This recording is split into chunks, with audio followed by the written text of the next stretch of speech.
Here I want to do some more theory before proceeding further with the next problem. This theory will be very useful for the next problem.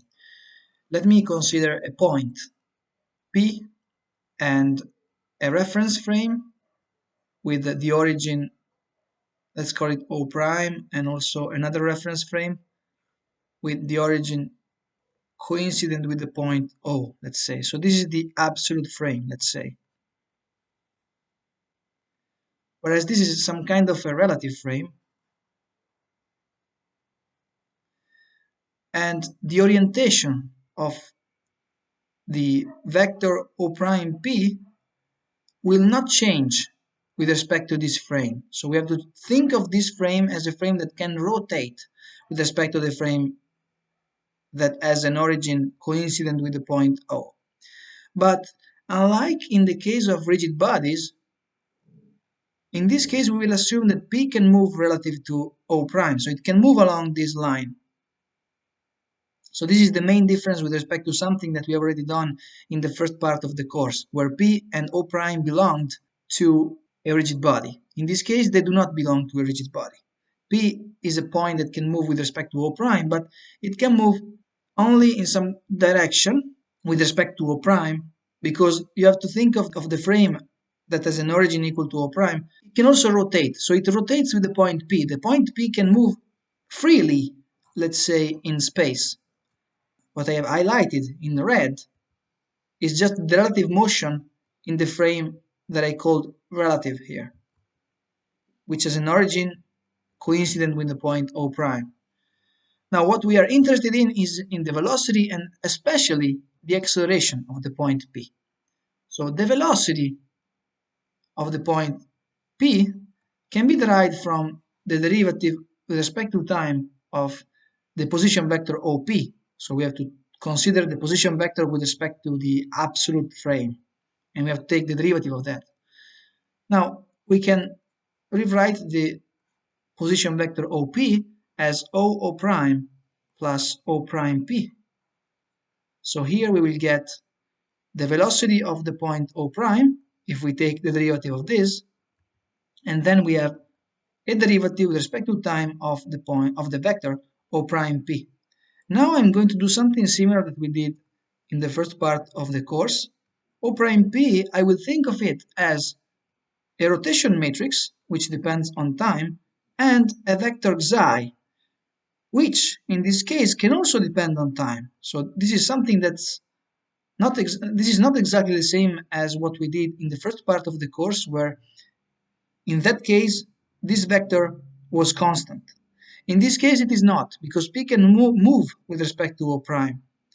But one part of the vector, we will think of it as given by some kind of orientation in space, and the orientation is explained by a rotation matrix.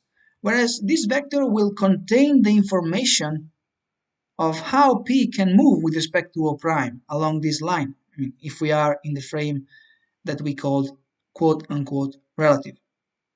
So let me substitute this expression there and take the derivative with respect to time.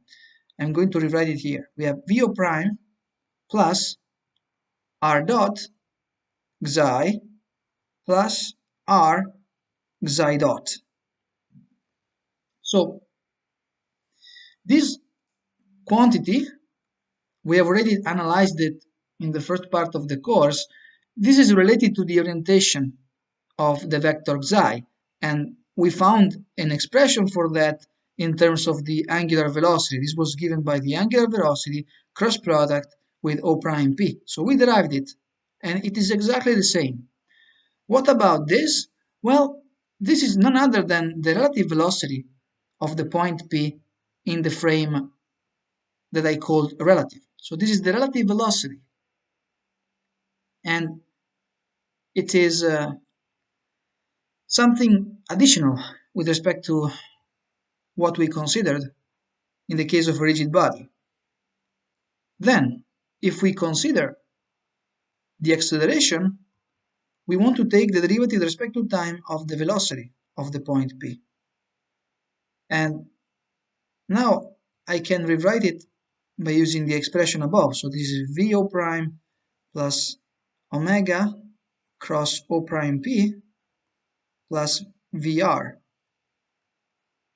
I can rewrite it as the acceleration of the point O prime plus omega dot cross O prime P plus, and then I have omega cross the derivative with respect to time of this vector, which is Vp minus VO prime, but that's just omega cross O prime P plus VR, because Vp minus VO prime, in this case, it is just this quantity here, since this entire vector is Vp.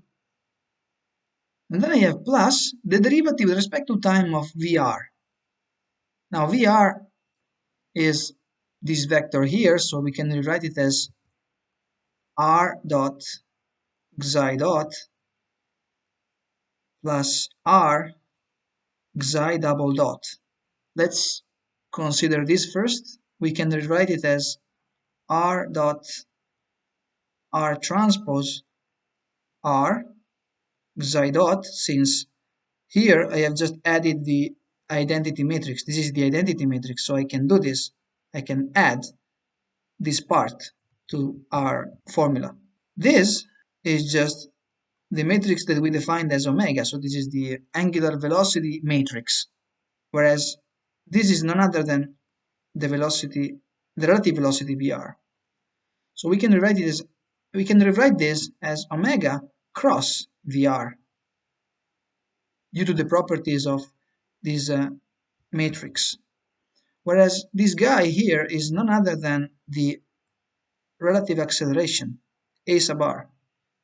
So all in all, what we get is that the acceleration of the point P is equal to the acceleration of the point O prime plus omega dot cross O prime P plus omega cross O prime P plus, and then we have omega cross VR from here, from this part, but we also get another term like that from here.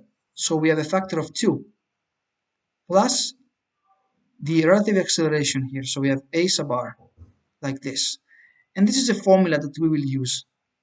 In particular, this part of the formula is related to the rigid body acceleration, whereas this acceleration here is the Coriolis acceleration. And finally, here we have the relative acceleration. So we have three distinct parts of our acceleration. You can see that if we choose a frame that has a zero angular velocity, so which means that we are in an inertial frame, so if we consider an inertial frame, omega here would be equal to 0, because this is the angular velocity of the frame that we call the relative with respect to the frame that we call absolute. So if we are in an inertial frame, this term here is equal to 0, this term here is equal to 0, the acceleration of the origin of the frame is equal to 0, because we know that the frame moves with a constant velocity with respect to the other frame. So that's equal to 0, and also this one here is equal to 0, the Coriolis acceleration. So we are left with this.